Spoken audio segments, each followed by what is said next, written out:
चलो आज से हम क्या शुरू कर रहे हैं, बहुपद। यह अध्याय 2 है भारतीय भवन के गणित का। पेज नंबर कितना है, 46। अगर किताब उठाना चाहो तो पेज नंबर 46 निकालो और वहाँ से पढ़ करके समझ सकता है। क्या लिखा हुआ है ये, बहुपद। कौन सी लिखा है? बहुपद को समझने से पहले, यानी बहुपद किसे कहते हैं, उनसे पहले जो ज़रूरी चीज़ है उसको हम जानेंगे, तब हमको बहुपद समझ में आएगा। अगर हम इसको समझने के लिए इनसे जो पहले ज़रूरी चीज़ अगर वो नहीं समझते हैं, नहीं समझेंगे, तो बहुपद समझ में नहीं आएगा। अगर अभी हम तुमको बता भी देंगे कि बहुपद किसे कहते हैं, तो उतना अच्छा से जानकारी नहीं होगा। इसलिए इसके लिए जो ज़रूरी चीज़ है वो पहले हम जान लेते हैं। बहुपद को जानने से पहले हम संख्या जानेंगे। प्राकृत संख्या, पूर्ण संख्या, परिमेय संख्या, ये सब पढ़ा था ना। इसी प्रकार से एक और संख्या होता है चर संख्या, चाहे सीधे चर। कौन सी? चर कहो चाहे चर संख्या कहो, दोनों बात बराबर ही है। अभी हम तुमसे पूछेंगे चर किसे कहते हैं, बता सकता है? नहीं बता सकता है। चलो, अंग्रेजी के अक्षर। कौन सी? अंग्रेजी के अक्षर, इसको लेटर। अंग्रेजी के अक्षर क्या होता है? A B C D ETC। यहाँ से क्या होगा? जेड तक ले, एक्स वाई जेड। तथा संकेत जो है, बीजगणितीय संकेत भी इसको कहते हैं। अल्फा, बीटा, गामा, थीटा इत्यादि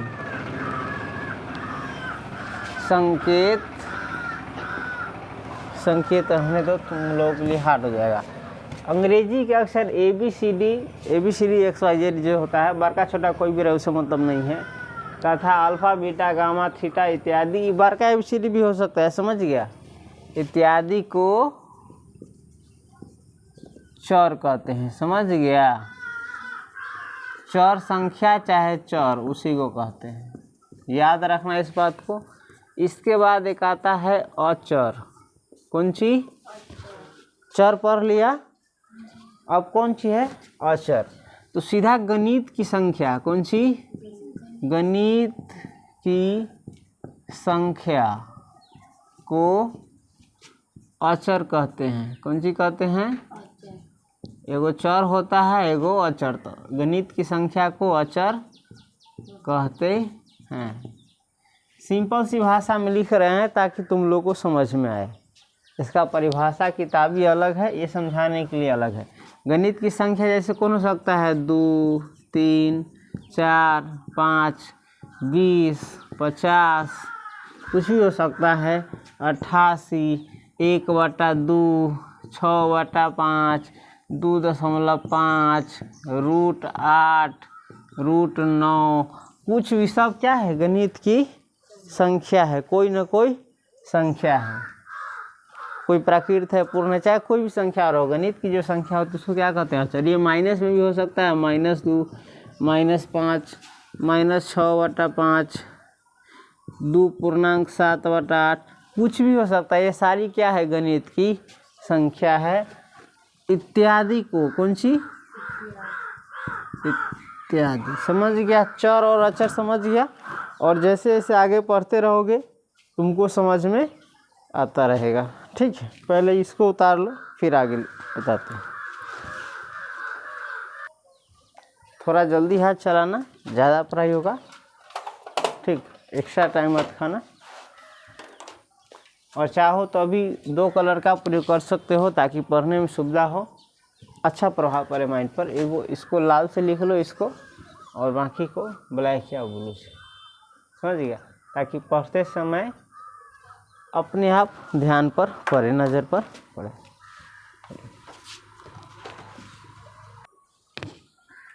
चलो, अब क्या है? बीजगणितीय पद या पद। पूछ सकते हैं कि बीजगणितीय पद किसे कहते हैं या पद किसे कहते हैं। समझ गया?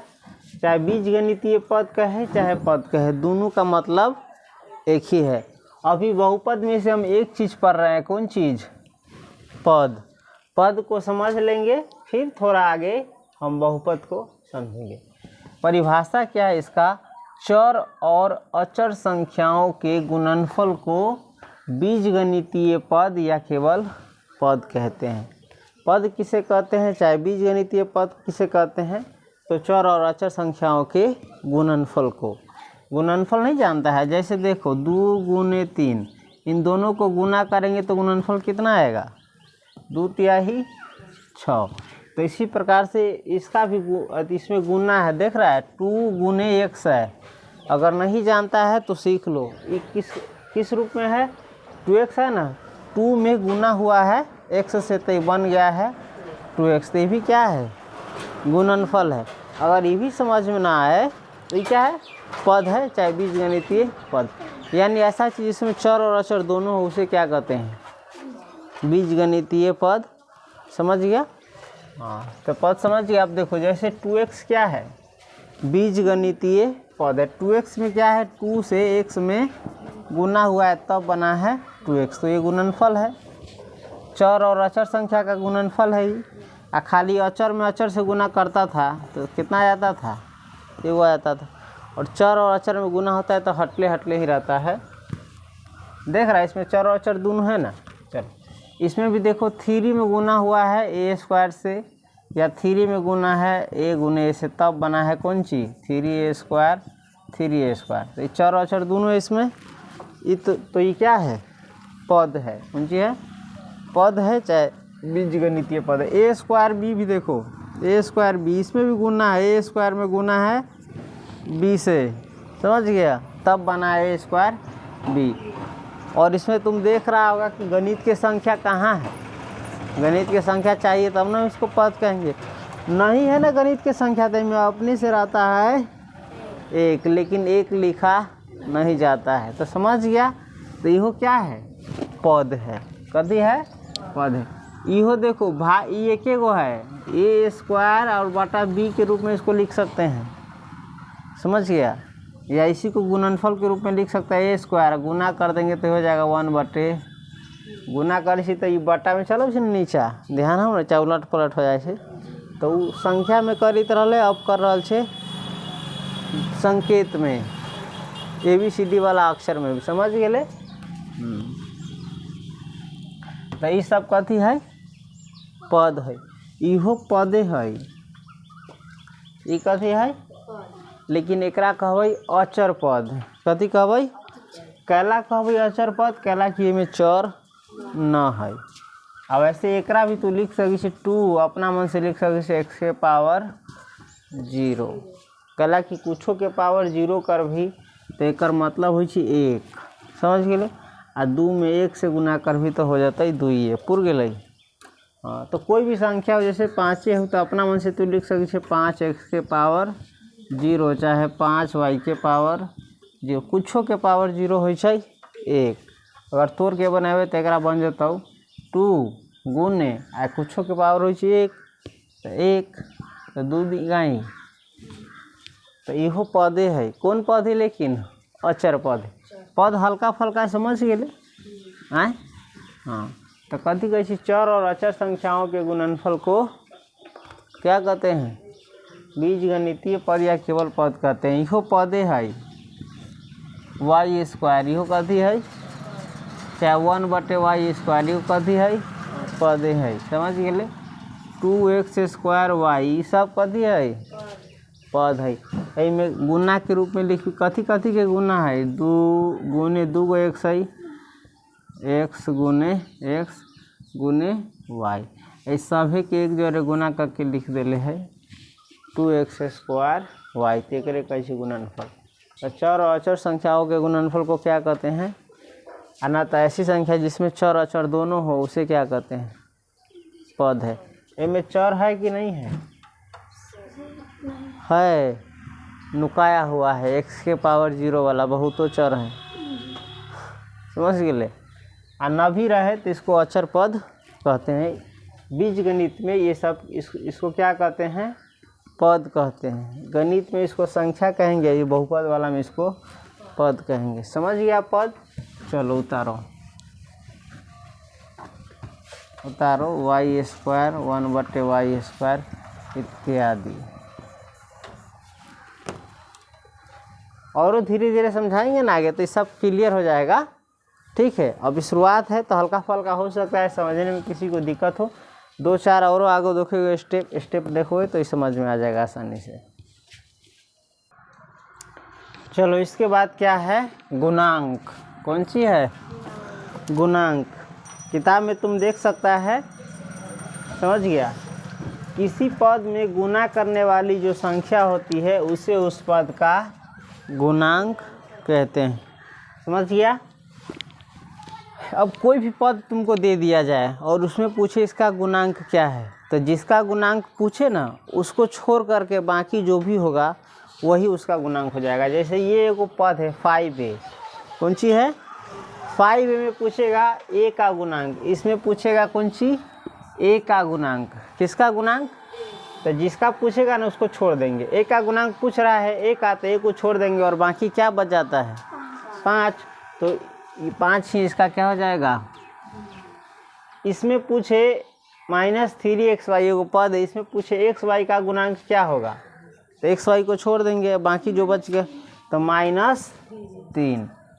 अगर इसको हटले से समझा देते हैं, अगर सिर्फ y का गुणांक पूछता तो -3x, और x का गुणांक पूछता तो 3 का गुणांक पूछता तो